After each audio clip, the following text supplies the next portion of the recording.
March 27, 1941, the Mediterranean Sea sleeps under a moonless sky as Vice Admiral Angelo Iachino commands the most powerful Italian naval force assembled since the war began aboard the battleship Vittorio Veneto.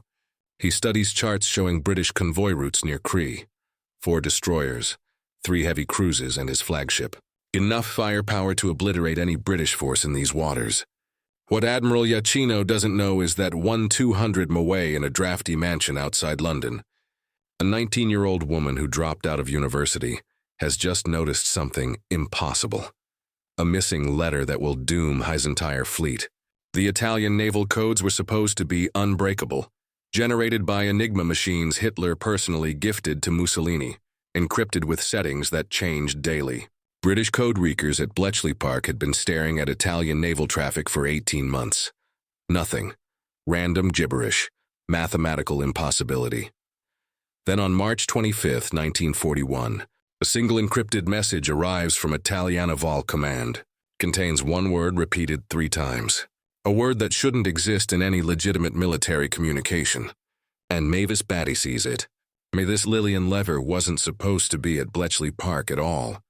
Born in 1921 in Dulwich, South London, she was studying German Romanticism at University College London when the war interrupted everything. 19 years old, no mathematics degree, no cryptography training, just fluent German and a mind that saw patterns where others saw chaos.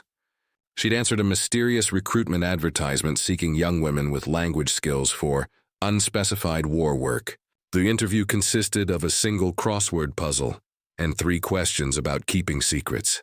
2 weeks later, she's sitting in a freezing mist hut at Bletchley Park, Britain's top-secret code-reading facility, staring at encrypted Italian naval messages that have defeated every expert in British intelligence. Her supervisor, Dilly Knox, is legendary, the man who broke German codes in World War I, who taught himself ancient Greek to decipher classical texts, who approaches cryptography like a Victorian gentleman solving puzzles for sport. But even Knox is stomped by the Italian naval Enigma. The problem is elegant in its impossibility. Enigma machines use rotating wheels to scramble messages through billions of possible combinations. Each day, the Italian Navy changes 3 critical settings: wheel order, ring positions, plug board connections. Without knowing these settings, breaking a message requires testing every possible combination. Mathematically, that would take 159 million years. The British have captured Enigma machines. They understand how the technology works.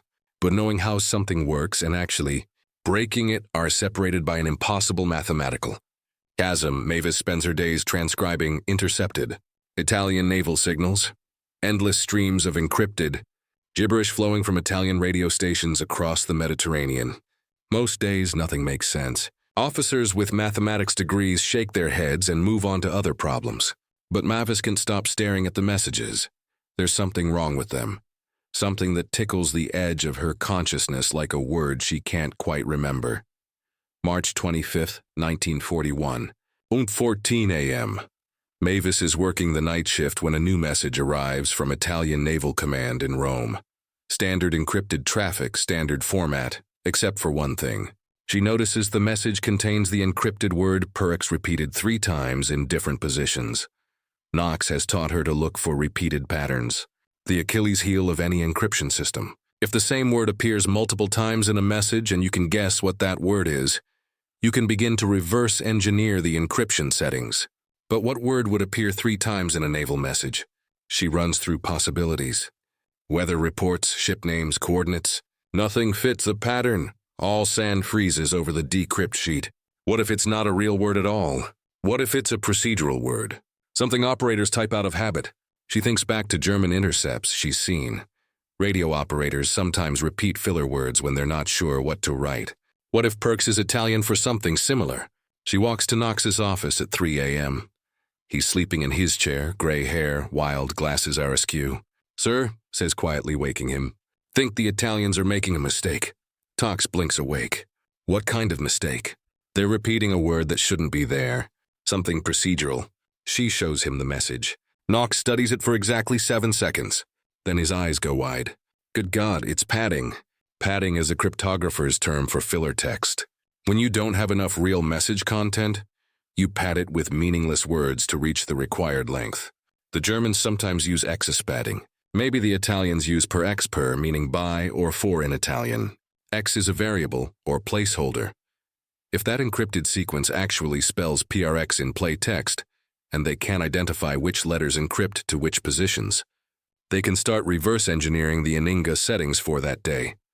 Tox assembles his team, 4 cryptanalysts, 3 mathematicians, and Mavis. They have 72 hours before the Italian Navy changes its Enigma settings, and this window closes forever. The mathematics are brutal. Even knowing one word in the message, they still need to determine which of the 3 Enigma wheels are in use, what order they're arranged, what their starting positions are, and how the plug board is configured. Thousands of permutations to test manually. Mavis works without sleeping. Her method is intuitive rather than mathematical. She tests plug ball the settings by hand, trying combinations based on patterns she's noticed in previous Italian messages. The mathematicians work in parallel, using mechanical calculators to narrow the wheel possibilities. After 37 hours of continuous work, something clicks. The word peaks appears again in a different message with slightly different encryption. By comparing the two, Mavis identifies the plug board setting for the letter P. On letter, it's a crack in the dam. With the P setting confirmed, she can test wheel positions more systematically. The team works in shifts, but Mavis refuses to sleep. Knox tries to send her home twice. She ignores him. By hour 51, they've determined the wheel order. By hour 63, they've identified the ring positions. At hour 68, with just 4 hours before the settings change, Mavis completes the plugboard configuration. The Italian naval Enigma is broken. The first message they decrypt is routine weather reports and supply schedules. The second message makes Knox stand up so fast his chair falls over. It's an operational order from Admiral Iachino. The Italian fleet is sorting from ports across Italy with orders to intercept British convoys south of Crete. 4 destroyers, 3 heavy cruisers, 1 battleship. Departure March 27th. Exact coordinates provided. Cox immediately contacts British naval intelligence. The message reaches Admiral Andrew Cunningham, commander of Britain's Mediterranean fleet. Within hours, Cunningham faces an impossible decision. His fleet is outnumbered. The Italian battleship Vittorio Veneto alone outguns anything he commands, but he knows exactly where the Italians will be and exactly when they'll arrive. The intelligence is so perfect it seems like a trap. How could the British possibly know the Italian fleet's complete plan? Cunningham makes a calculated gamble. He orders his fleet to sea under radio silence. No transmissions, no encrypted messages that might reveal British capabilities. To the Italians, it will appear the British are still unaware of the threat. Meanwhile, Mavis and her team continue decrying Italian naval traffic in real time. Every message Iachino sends to his fleet appears in English translation at British naval headquarters within hours. The Italians are operating blind. The British can read their every move. March 28, 1941. The Riupium, Anmolino's fleet, is cruising south of Crete when British cruisers appear on the horizon. Iachino is surprised but not concerned. His battleship can destroy cruisers from beyond their effective range. What he doesn't know is that British Admiral Cunningham has positioned his battleship 70 miles behind the cruisers, approaching at full speed. The British cruisers are bait and Iachino is chasing them directly into Cunningham's trap. The Italians pursue for 2 hours. By nightfall, they're exactly where British intelligence predicted they would be. At 10:25 p.m., British battleships emerge from the darkness at point-blank range. Their searchlights illuminate the Italian heavy cruiser Polar, frozen in surprise. For the next 4 minutes, British 15-in guns fire at targets that can't even see where the shells are coming from. The Italian cruisers Zara and Fiume explode in succession. 2 destroyers disintegrate. Polar dead in the water is abandoned by its crew. The Battle of Cape Matapan lasts exactly 247 minutes from first contact to Italian withdrawal. British casualties: 3 men killed, 1 aircraft lost. Italian casualties: 233 men dead, 3 heavy cruisers sunk, 2 destroyers destroyed, 1 battleship damaged. The most lopsided naval engagement in modern warfare. And it happened because a 19-year-old Woman noticed a letter that shouldn't exist. Admiral. Yachino never learns why his fleet walked into a perfect ambush.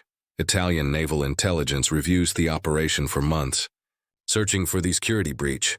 They interrogate offices, inspect communication procedures, investigate possible spies. They never suspect their Enigma codes are compromised because breaking Enigma is mathematically impossible. The Italian Navy continues using the same encryption systems for the rest of the war. Every message they send is read by British intelligence before Italian ships even leave port. The psychological impact is devastating.